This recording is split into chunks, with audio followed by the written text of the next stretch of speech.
Welcome to Tax Teach. Today I want to talk about what a Form 1099 is, since it's a common tax form that many taxpayers receive. A Form 1099 is a tax document you receive that highlights kinds of income that aren't really employment related. When you think employment related income, you usually get a Form W-2 from your employer highlighting the amount of income you made throughout the tax year related to having a job at that company. A 1099 relates to income that isn't that kind of income. It's income like investment income, think interest, dividends, that kind of income. You might receive a 1099 if you have freelance work. If you're a freelancer, you might receive a 1099 if you have rental income. And a 1099, like I said, is a tax document that you receive that highlights the amount of income made throughout the tax year related to that activity. A 1099 gets sent to you, but it also gets sent to the IRS. So if you don't report that income on your tax return, the IRS is going to know because they have a copy of that 1099 and the amount of income made through that activity.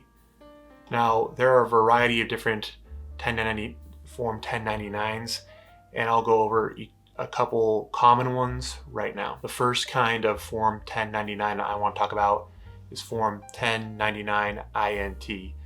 Form 1099 INT summarizes the amount of interest income you made throughout the tax year.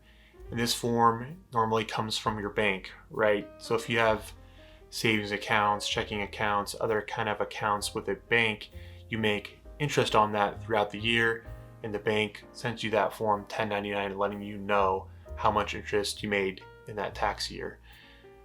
And this income will then flow to your 1040, right, your return, and you'll report that on line 2B of your Form 1040 for an individual.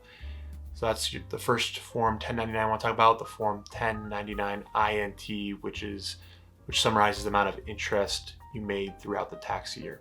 The next kind of Form 1099 I want to talk about is Form 1099B. This is a Form 1099 that you receive from your brokerage firm.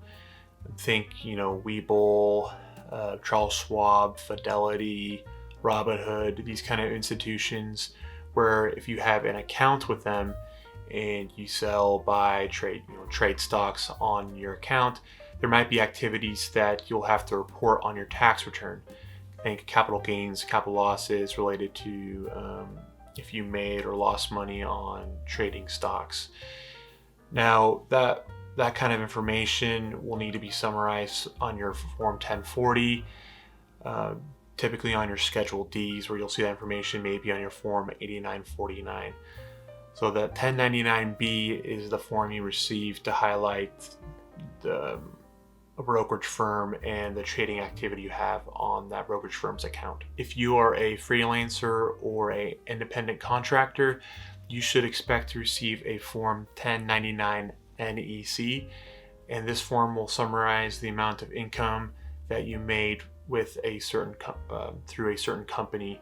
So if you work with various different companies, if they give you more than $600 worth of income, you should expect to receive a Form 1099 NEC from each of those companies. Now, once you get a Form 1099 NEC, if you are a sole proprietor, you're going to report that income on your Schedule C, where you report your profit or loss for that business activity. And on that form, you'll be able to deduct any expenses that related to that income. So if you work with a variety of different companies, again, and you're an independent contractor or a freelancer, you should expect to receive a Form 1099 NEC from each of those companies that you worked with. The next Form 1099 I want to talk about is Form 1099 DIV. This is the Form 1099 that summarizes any dividends that you receive through stocks that you own or companies that you own. Sometimes when you own stock in a company, they will pay you money because you own that stock. And that information needs to be recorded on your tax return because it might be taxable. So that's what your Form 1099 DIV is it summarizes any dividends that you receive when you own stock or other companies throughout the tax year. The last kind of Form 1099 that I want to talk about is Form 1099 Miscellaneous, Form 1099 MISC. This is a catch-all Form 1099 that, if the income doesn't fall into any of the other kinds of 1099s out there, it will be reported on this Form 1099. Now, I went over just a couple of the Form 1099s, and there are a variety of different Form 1099 types out there. You should see a list popping up now of the other kinds of Form 1099s that aren't all of them, but a majority of them. Just know that it is a form that is sent to the IRS and yourself, and it summarizes the amount of income that you receive through that activity. Next thing I briefly want to go over is when you should expect to receive your Form 1099.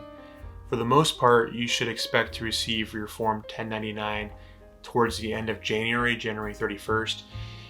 There are a couple other kinds of Form 1099s that are past that date. A lot of them are also in the middle of February.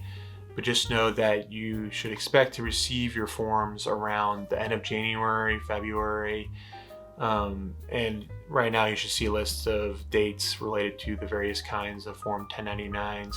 But you should be able to look up your kind of 1099 online and see the date that you're supposed to receive it by. I hope me going over what a Form 1099 is helpful. I know this time of year, there's various tax forms being received through the mail or online. And now if you see that Form 1099, you have a better sense of what that is.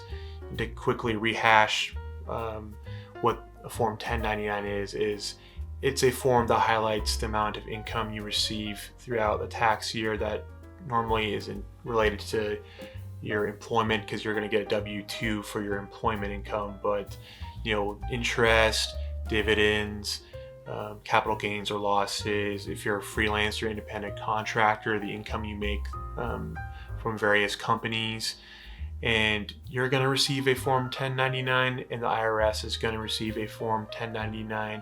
So be sure to report that Form 1099 information on your tax return, because if you don't, the IRS has that information. There's a chance that you're going to owe penalties, interest, and ultimately refile your tax return or amend your tax return, which can be a lot of headache. Thanks for watching this video. I hope me talking about Form 1099 has been helpful for you. If you enjoyed the video, hit the like button. It lets me know that I'm creating a great video for you all, and I'll see you all next time.